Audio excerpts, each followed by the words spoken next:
Qué bendición, hermanos. Verdaderamente nosotros tenemos un Dios que es impactante y que la obra que el Señor hace es impresionante. Y por eso nosotros le alabamos, le bendecimos, le damos a Él toda la gloria. Qué gozo poder estar con ustedes después de 2 semanas estando predicando en otros lugares. Es una alegría poder regresar y adorar juntos al Señor en este lugar. Quiero hacerles una pregunta. ¿A cuántos de los que están aquí les gusta tener enemigos? A ver, habrá alguien que... Bueno, no sé si habrá alguien. Lo normal es que no nos gusta tener enemigos. Eso no le gusta a casi nadie. No se puede generalizar ni absolutizar. Pero lo cierto es que a los enemigos no hay que quererlos, no hay que buscarlos, ellos llegan solos. Eso es una realidad. Cada vez que usted quiera hacer algo excelente, algo bueno, algo grande, cada vez que usted quiere hacer algo virtuoso, se va a encontrar enemigos. Es imposible vivir en un mundo de maldad y no experimentar estos ataques, estas confrontaciones. Ya vimos en el libro de Esdras, ¿recuerdan? Cuando el pueblo comenzó a reconstruir el templo, se levantaron enemigos furiosos contra Israel. Ahora, en el libro de Nehemías, nos damos cuenta de que sucede lo mismo.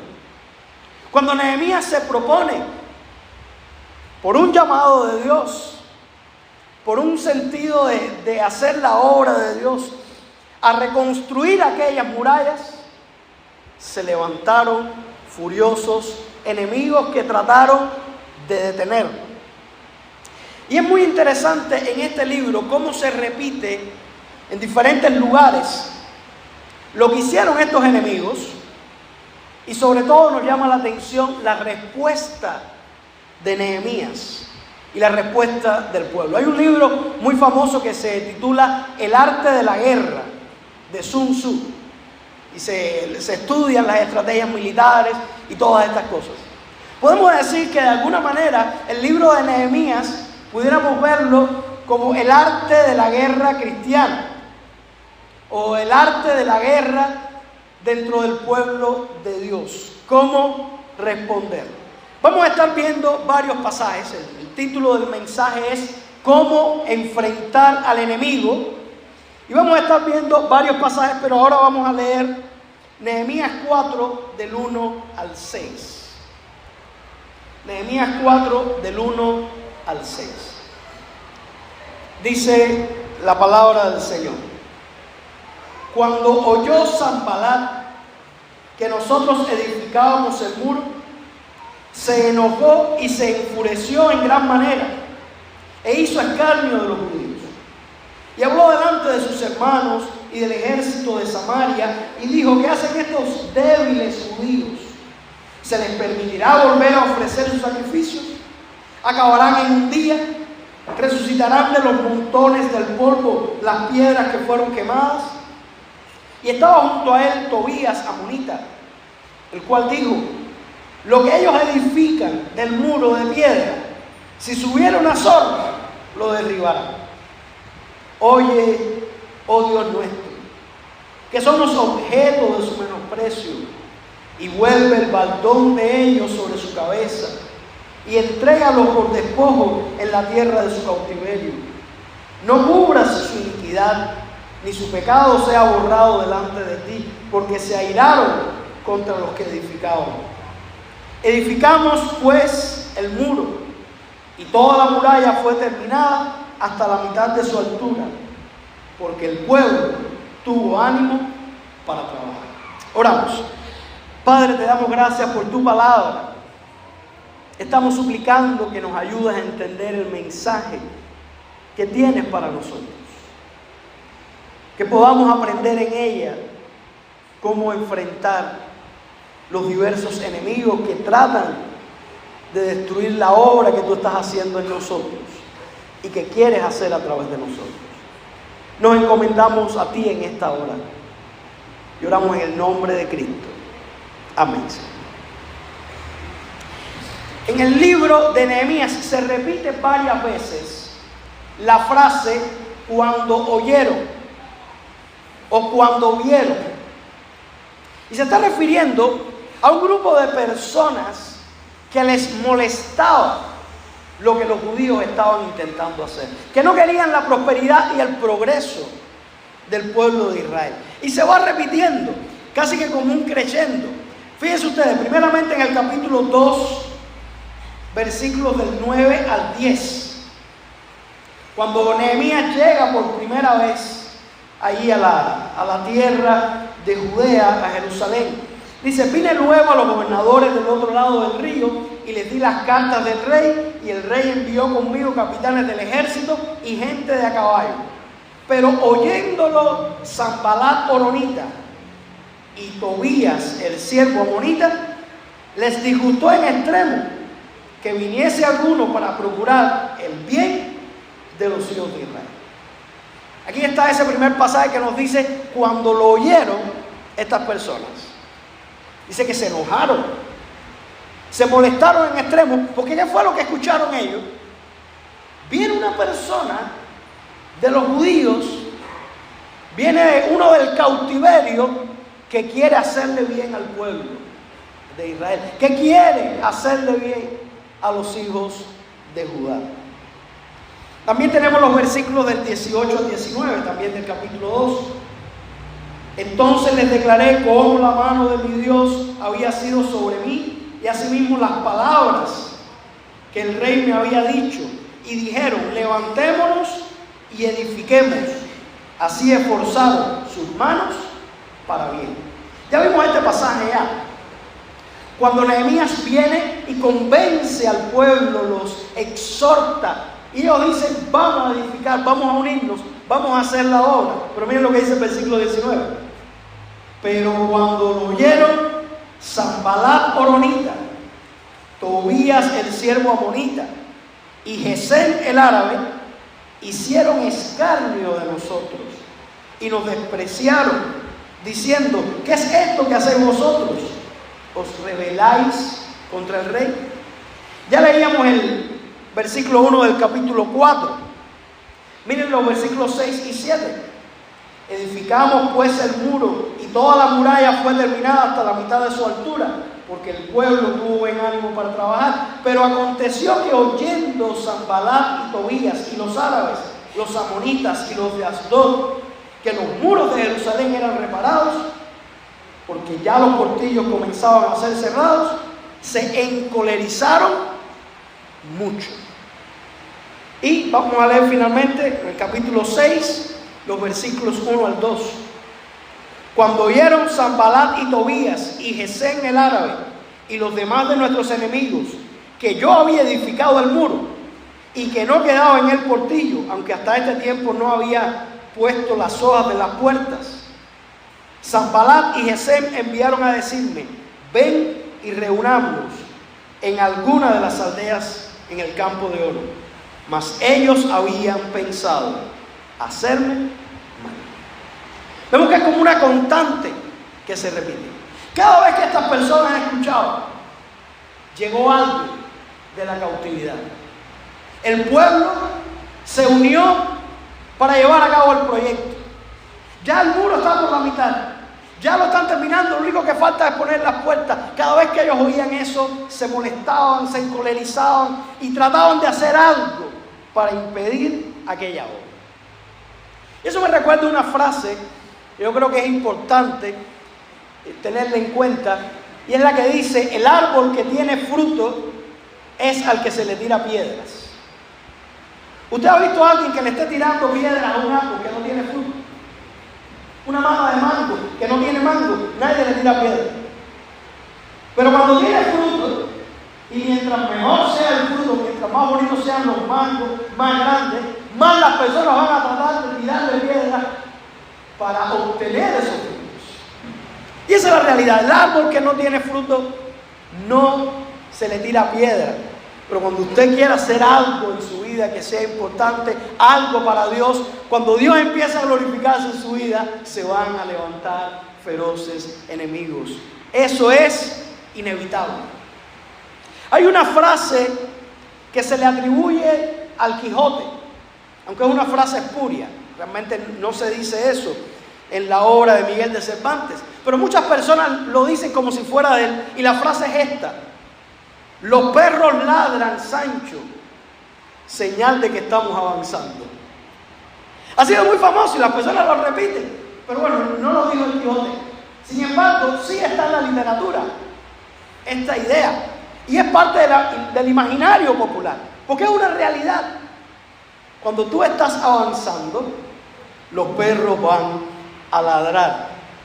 En una obra griega anónima, el autor expresó: la persona de éxito que no mira hacia atrás, sino que busca su meta, siempre tiene gran cantidad de enemigos que como perros le siguen y ladran para descomponerle la figura, o acaso para que caiga, o incluso cese en su búsqueda.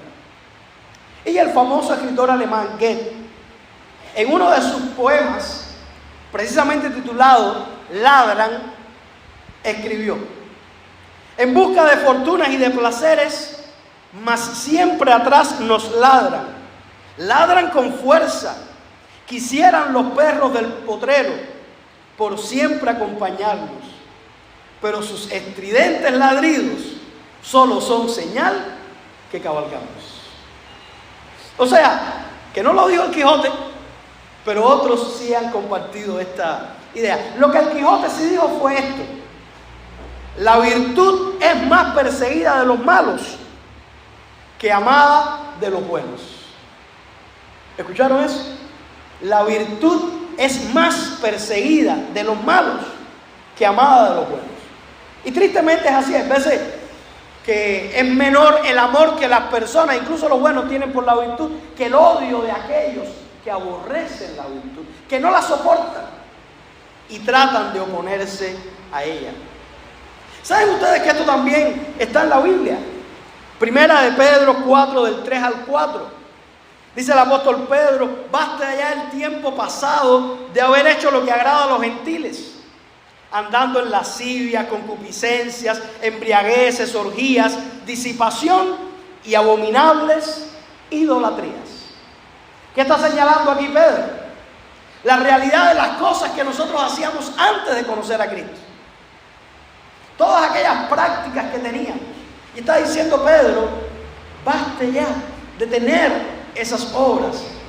Pero dice: a estos, a los gentiles que practican estas cosas, les parece cosa extraña que vosotros no corráis con ellos en el mismo desenfreno de disolución, y os ultrajan. Y era parte de lo que estaban viviendo los cristianos en ese tiempo. Cuando veían que se convertían al cristianismo y cambiaban y empezaban a vivir de una manera diferente y dejaban todos esos pecados, aquellos que seguían en esas prácticas no lo podían entender. ¿Y qué hacen? Ultrajar a los cristianos. Cuando venía entrando al templo, me encontré con un señor y vi que estaba mirando y lo saludé y lo invité a la iglesia. Me dijo: sí, yo a cada rato voy. Pero cada vez que entro me dicen: mira, ¿y qué tú haces ahí en la iglesia? Ciertamente, aquellos que no conocen a Cristo, aquellos que no tienen una transformación, el arma que tienen es ultrajar a aquellos que están siguiendo a Jesucristo. Por tanto, tener enemigos es una realidad ineludible si queremos actuar bien, si queremos actuar virtuosamente, si queremos acometer proyectos de excelencia. Por tanto, la pregunta no es si tendremos enemigos o no. La pregunta importante es cómo enfrentar esos enemigos. Y eso es lo que Nehemías nos ayuda a comprender y nos da, como decíamos, un manual, pudiéramos decir un listado, una estrategia de cómo responder. En primer lugar, orando a Dios. Orando a Dios. Miren lo que dice el capítulo 4, del 4 al 5 que ya leíamos. Después que estas personas empiezan a intimidar, empiezan a amenazar, ¿qué hace Nehemías? Eleva una oración. Oye, oh Dios nuestro, que somos objeto de su menosprecio. De inmediato oró. Los versículos del 7 al 9 podemos ver allí también que después de que Sanbalat y Tobías vuelven a amenazarlo, a conspirar contra ellos, dice el versículo 9, entonces oramos a nuestro Dios y por causa de ellos pusimos guarda contra ellos, de día y de noche. Versículo 9 del capítulo 6. Pero todos ellos nos amedrentaban diciendo, se debilitarán las manos de ellos en la obra y no será terminada. Ahora pues, oh Dios, fortalece tú mis manos. Aquellas personas le decían, se van a debilitar, no van a poder terminar la obra. ¿Cuál fue la respuesta de Nehemías? Señor, fortalece tú mis manos. La respuesta natural, inmediata de Nehemías ante todos aquellos ataques era inmediatamente orar. ¿Creemos nosotros en el poder de la oración? Dice Santiago 5:16, la oración eficaz del justo puede mucho. Nosotros debemos creer en eso. Las grandes batallas se ganan y los enemigos formidables se derrotan con oración. Esa fue una de las primeras lecciones que Dios le dio al pueblo de Israel después de salir de Egipto. Cuando estaban en el desierto y fueron atacados por los amalecitas, que los atacaron traicioneramente. Y dice la Biblia que Moisés subió al monte a orar y le dijo a Josué que bajara con los jóvenes a la batalla. Pero dice la historia que cuando Moisés tenía sus manos elevadas, el pueblo de Israel prevalecía. Pero cuando bajaba las manos, prevalecía Amalek. De tal manera que tuvieron que venir a aguantar las manos, a Aarón y Hur, las manos de Moisés, para que pudieran tener la victoria. Y yo creo que el Señor les estaba dando una gran lección ahí al pueblo de Israel. Le estaba enseñando para siempre que las grandes victorias se ganan en oración. Y ahí el pueblo conoció un nuevo nombre para Jehová, y era Jehová Nissi. Jehová es mi estandarte. Cuando yo tengo mis manos levantadas en oración, cuando yo estoy clamando al Señor, entonces podemos tener la victoria. Que ante cada ataque del enemigo, nuestra primera respuesta sea orar, clamar, elevar nuestras súplicas. Segundo lugar, estando apercibidos de los ataques. ¿Cómo enfrentamos al enemigo? Estando apercibidos, estando preparados, estando prevenidos. Lo que hace Nehemías aquí es impresionante. Miren lo que dice el 4:13. Nehemías 4:13.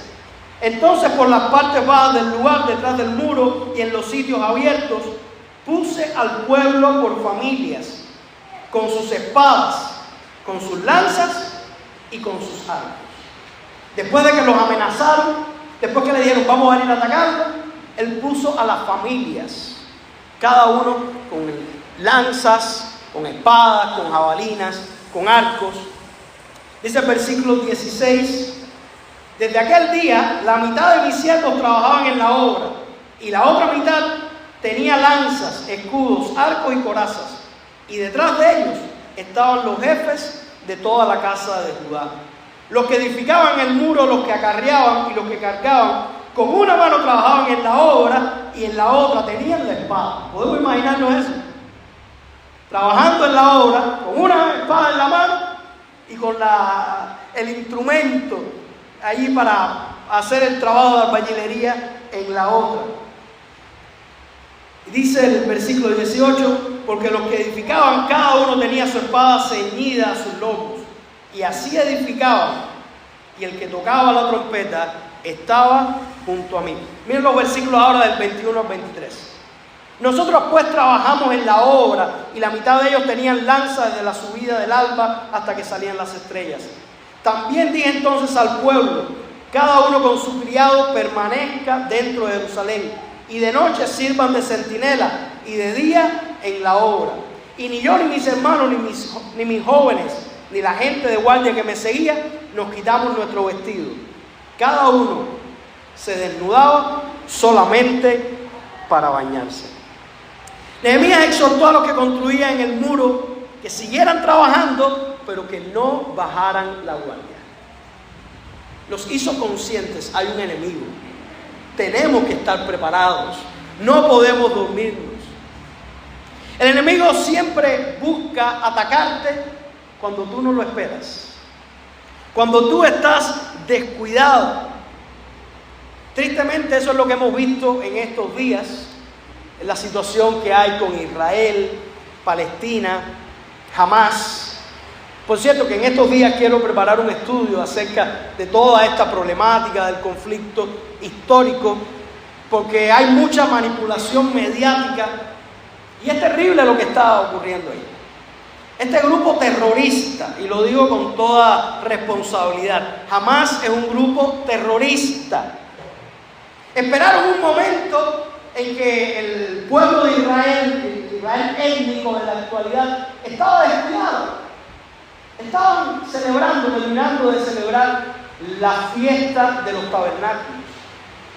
Específicamente ese día estaban celebrando una fiesta que se llama Simchat Torah, donde celebraban que Dios les había dado la ley. Y era un sábado, que era el día de reposo de los israelíes. Y por eso los sorprendieron. Fue un ataque totalmente sorpresivo. Nos recuerda que fue lo mismo que hicieron en el año 1973, cuando atacaron al pueblo de Israel en el Yom Kippur, el día de la expiación, la festividad sagrada más importante de los judíos. Porque el enemigo siempre busca atacar cuando la persona no está preparada, cuando la persona está descuidada. Por eso nos dice la Biblia en 1 de Pedro 5:8: sed sobrios y velad, porque vuestro adversario, el diablo, anda alrededor como león rugiente, buscando a quien devorar.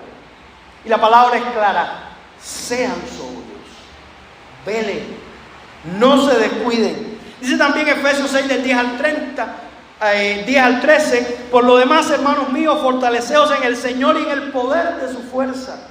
Vestíos de toda la armadura de Dios, para que podáis estar firmes contra las acechanzas del diablo.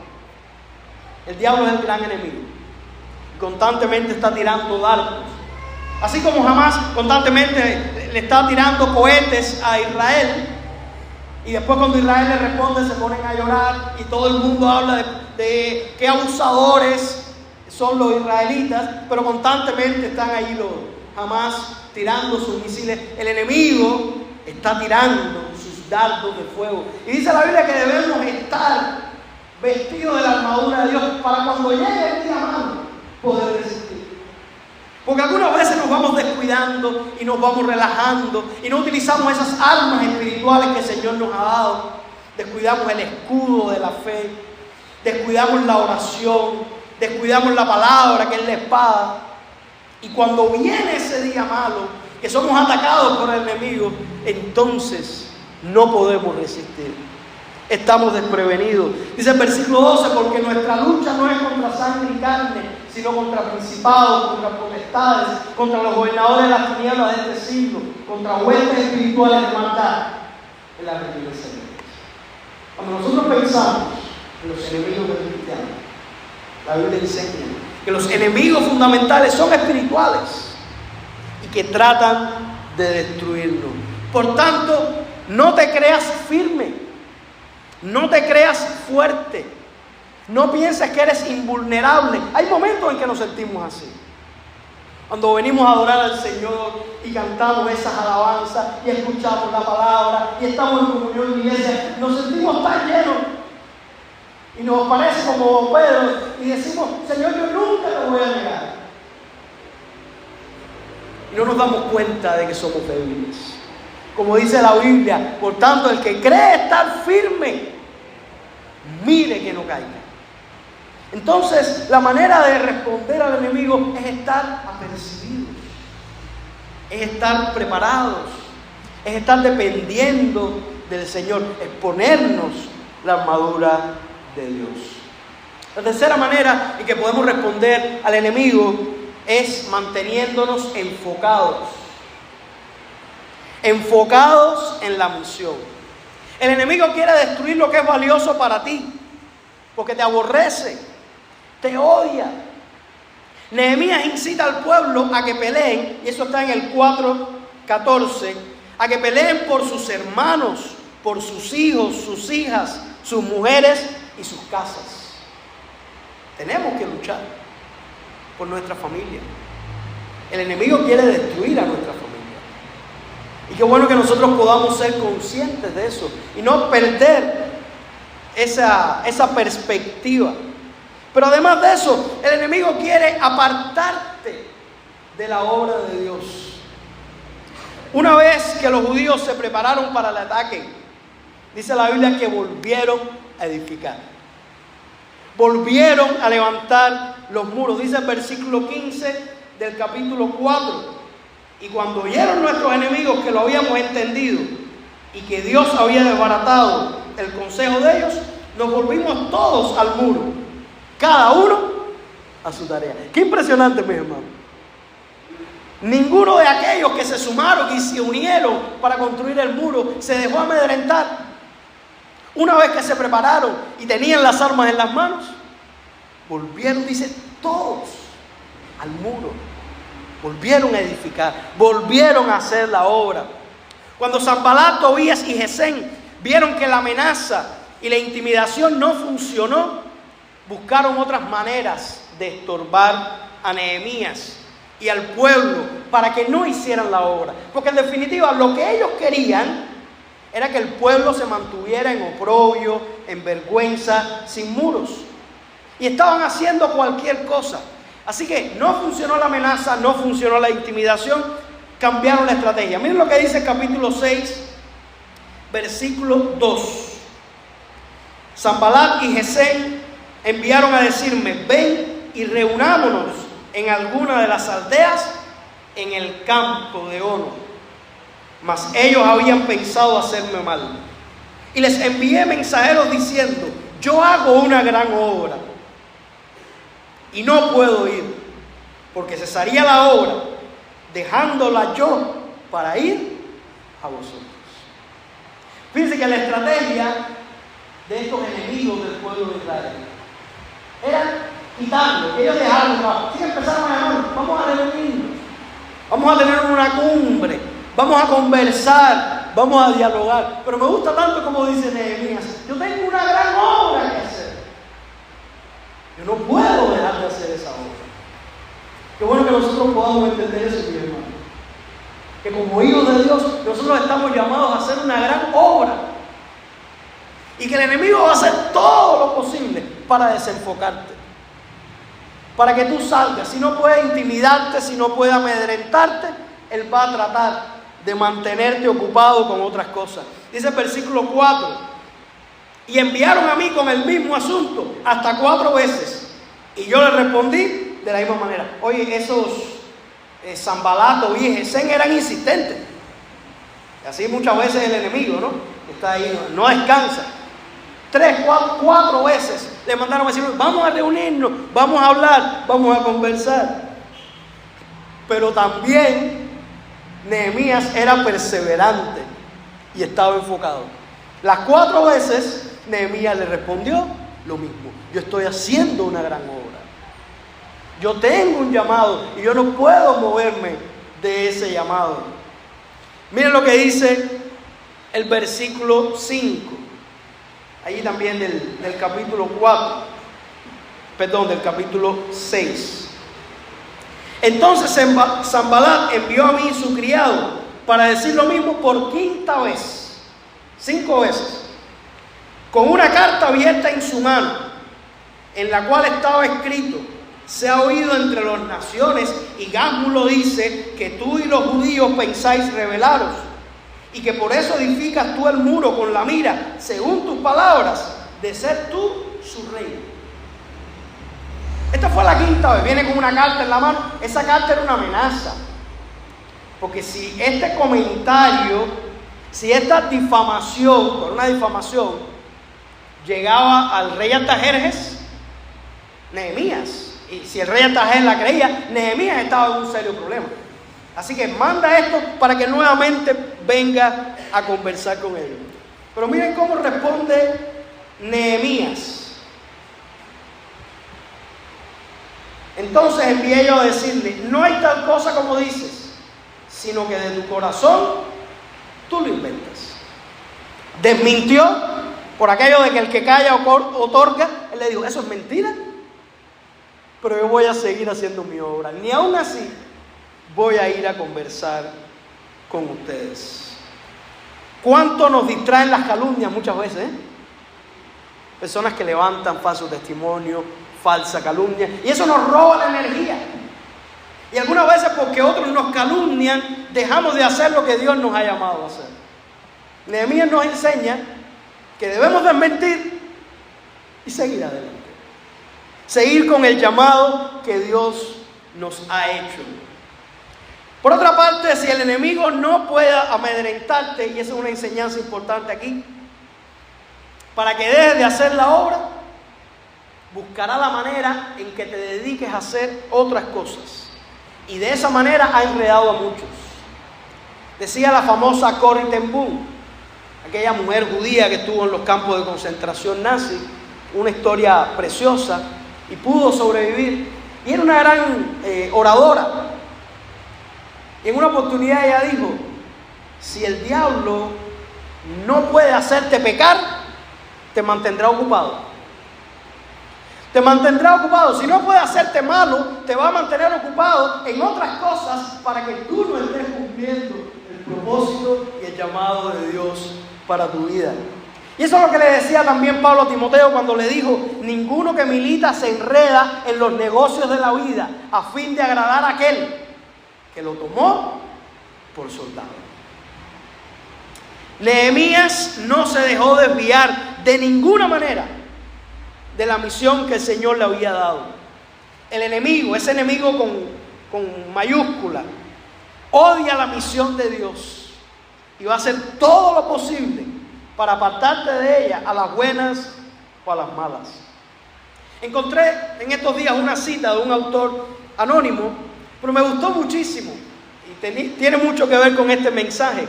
Y dice este autor: comprométete con tu trabajo, no temas porque el león ruge, no te detengas a apedrear los perros del diablo, no malgastes tu tiempo persiguiendo los conejos del tentador, deja que los engañadores mientan, deja que los sectarios riñan, deja que los críticos maldigan, deja que los enemigos acusen, deja que el maligno haga lo peor, pero cuídate de que nada te prive de cumplir con gozo la obra que Dios te ha dado.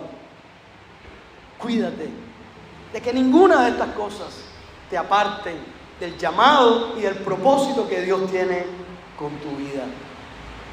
La cuarta manera de responder ante el enemigo es no dejándonos intimidar. No dejándonos intimidar. Ya hemos visto que los enemigos apelan al escarnio, a la burla, al desprecio y a la intimidación. Vemos en la historia que estas personas lo hacen una y otra vez. En el 2:19 le dice: ustedes quieren rebelarse contra el rey. El 4, 2 y 3 es impresionante, porque cuando ellos están hablando dice: estos débiles judíos. Pero no solamente eso, sino que dice: ese muro que ellos están levantando, cuando se sube una zorra se va a caer el muro ese. Eso no sirve para nada. Eso no tiene cemento. Los albañiles se van a robar el cemento y se va a caer el muro. Y algunas veces nos sucede. ¿Cuántas veces usted ha estado haciendo algo para el Señor y escucha una voz que le dice: lo que tú estás haciendo no es importante, estás perdiendo el tiempo, eso no va a servir para nada? ¿Has escuchado esa voz? Esos son los Sanballat, los Tobías, los Gesem, que quieren desanimarte. Pero dice el apóstol Pablo: estad firmes y constantes, creciendo en la obra del Señor siempre, sabiendo que vuestro trabajo en el Señor no es vano. Nunca el trabajo que hacemos para el Señor de todo corazón es en vano. Nunca los muros que levantamos para el Señor los va a tumbar una zorra. De ninguna manera. Pero algunas veces nos sentimos menospreciados. Y eso es parte de la estrategia del enemigo. También lo veíamos en el 6:19. Esa idea de tú lo que quieres es rebelarte, tú lo que quieres es ser rey. Y tenemos una carta aquí que lo dice: la intimidación. El enemigo te intenta desanimar porque conoce muy bien las grandes victorias que puede tener una persona que verdaderamente se pone en las manos del Señor. Los horrores cometidos por Hamás. Volvemos a la realidad que se está viviendo en Israel. Horroroso, que muchos no hablan de eso hoy. Y a mí me impresiona. Yo creo que es parte de este mundo que nosotros vivimos esquizofrénico. Que no se habla de ese acto de terror.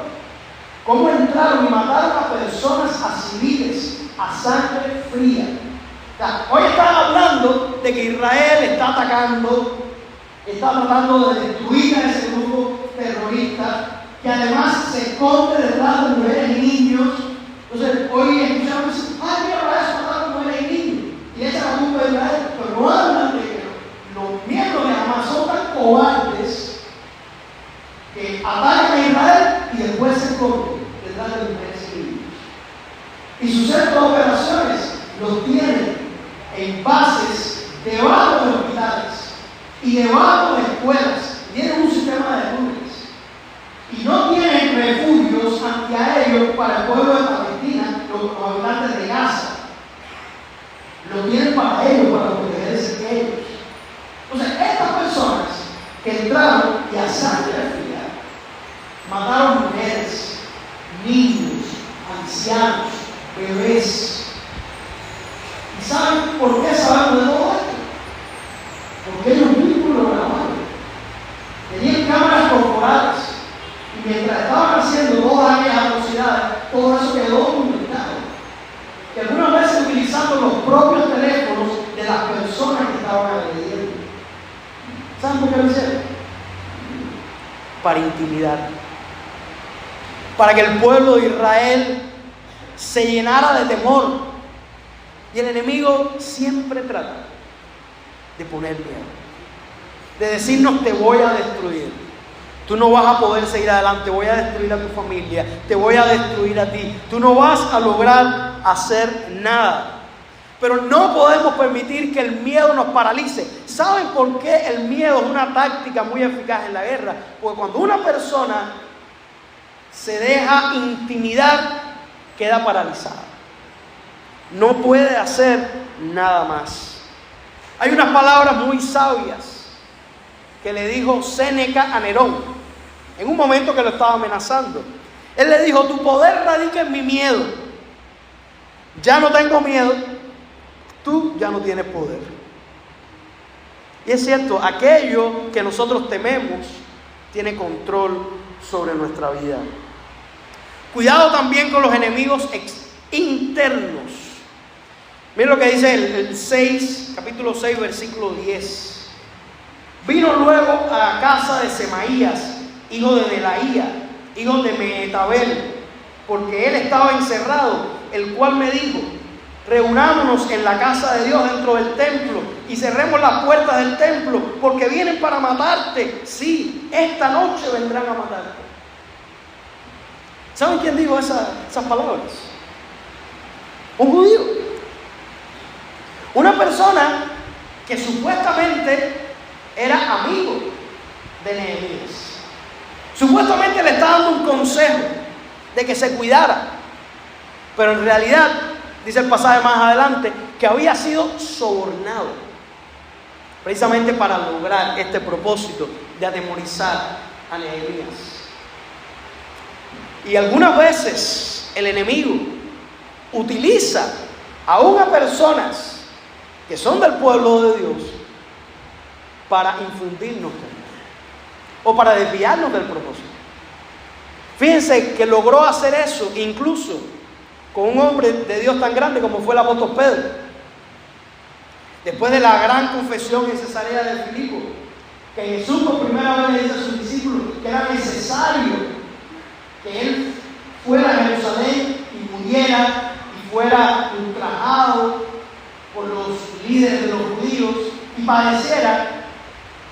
Pedro, ¿qué le dice? Señor, en ninguna manera esto te acontezca. Y tal vez era con un buen propósito, de hecho era con un buen propósito, pero inconscientemente lo que estaba era infundiéndole temor para que no cumpliera con la misión de Dios. Qué bueno que Jesús no le hizo caso a Pedro, porque si Jesús se hubiera dejado amedrentar con las palabras de Pedro, tú y yo no estaríamos aquí hoy y no tendríamos salvación. Así que no nos dejemos intimidar por las amenazas del enemigo. No nos dejemos desviar la atención de lo que Él quiere hacer con nosotros. En quinto y último lugar, enfrentamos al enemigo confiando en Dios. Como Nehemías, no te olvides nunca de quién tú eres. Si eres un hijo de Dios, si eres una persona que Dios vive en ti, que el Espíritu Santo vive en ti, que tienes vida eterna, si eres un siervo de Dios, una sierva de Dios, no te olvides de quién tú eres. Cuando Semaías le dice a Nehemías, tenemos que correr, tenemos que escondernos en el templo, porque hoy vienen a matarte. Miren la respuesta de Nehemías. Entonces dije, un hombre como yo ha de huir, y quien que fuera como yo entraría al templo para salvarse la vida, no entraré. Cuando leemos esta frase, a primera vista parece una expresión arrogante, como diciendo yo puedo, yo no voy a correr, yo no tengo. Sin embargo, cuando nosotros conocemos a Nehemías y conocemos todo lo que dice el libro, nos damos cuenta de que es una persona que confía en Dios. Y entonces, cuando lo entendemos en ese contexto, lo que Nehemías está diciendo, ¿cómo es posible de que alguien como yo, un hombre como yo, que confía en Dios, que tiene un llamado de Dios, que cuenta con la ayuda, con la protección, con la bendición de Dios, cómo yo voy a huir? ¿Cómo yo voy a dejar el propósito de Dios? Nehemías entendía quién era él en Cristo. No tenemos por qué huir, no tenemos por qué desmoralizarnos. Sin importar quién sea tu enemigo, Dios es más grande. Dios es más fuerte. Qué bueno que podamos creer. Eso nos recuerda las palabras de David cuando enfrentó al gigante Goliat. Aquel enemigo que se burlaba del pueblo de Israel, que intimidaba al pueblo de Israel. Y todo el mundo le decía a David, tú no puedes con ese gigante. Se lo dijo el propio Saúl, tú no vas a poder, tú eres muchacho. Y aquel es un guerrero desde su juventud, tú no puedes con él. Y David dijo, Jehová, que me libró de las garras del león y de las garras del oso, él también me librará de este filisteo. David no confiaba en él, pero confiaba en el Dios que lo había librado en otros momentos. Y así mismo, cuando ya está frente con frente al filisteo, aquel gigante, el filisteo lo menospreció y dijo, tú piensas que yo soy un perro para que vengas ahí con ese palo, con esas piedras. Yo voy a darte comer a las aves del cielo y a las bestias del campo con tus carnes. Y ahí encontramos esas palabras de David, de confianza, cuando le dice, tú vienes a mí con espada, con lanza y con jabalina, pero yo vengo a ti en el nombre de Jehová de los ejércitos, a quien tú has desafiado, el Dios de los escuadrones de Israel. Él me dará la victoria. Y el Señor lo hizo. El Señor lo hizo. Qué bueno que nosotros podamos confiar en el Dios que tenemos, no en nosotros. Nosotros no podemos enfrentar a muchos de los enemigos que quieren destruirnos. De seguro, nosotros no podemos luchar contra el maligno, pero Dios sí puede. Dios es más grande. Así que cuando ese enemigo venga a amedrentarte, a intimidarte, qué bueno que podamos tener esa confianza en Dios. Recordar también cuando cantábamos ese coro del Mar Rojo que siempre nos impresiona tanto, como decía el hermano Carlos. Esa era la realidad. Delante tenían el Mar Rojo y detrás tenían el ejército, los carros del faraón. Parecía que no había solución. Pero tenemos las palabras de Moisés que le dijo al pueblo: Jehová peleará por vosotros y vosotros estaréis tranquilos. No hay nada más importante. De las maneras de responder y de cómo enfrentar al enemigo, esta es la más importante: confiar en Dios. Pero ¿saben ustedes que Nehemías conocía la palabra de Dios y confiaba en la palabra de Dios? Por eso dice en el 4:20, al final del capítulo 4, versículo 20: nuestro Dios peleará por nosotros. Nehemías no confiaba en él. ¿Por qué él podía estar tranquilo? Porque él tenía la convicción: yo no voy a correr, yo no voy a huir, me voy a preparar. Ellos estaban preparados, tenían ahí su espada, pero yo no voy a correr, yo no voy a dejar de hacer la obra. ¿Por qué? Porque cuando estamos haciendo la obra del Señor, cuando vivimos en la voluntad del Señor, el Señor pelea por nosotros. Y si Dios pelea con nosotros, podemos estar seguros. Como dijo Juan: mayor es el que está en vosotros que el que está en el mundo. No importa quién sea tu enemigo, Dios es más grande.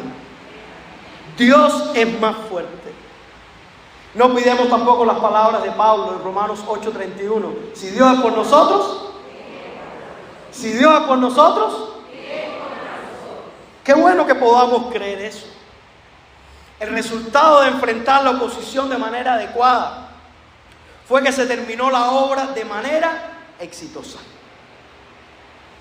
Ellos enfrentaron a todos esos enemigos, todos esos obstáculos. Y miren lo que dice el 6:15.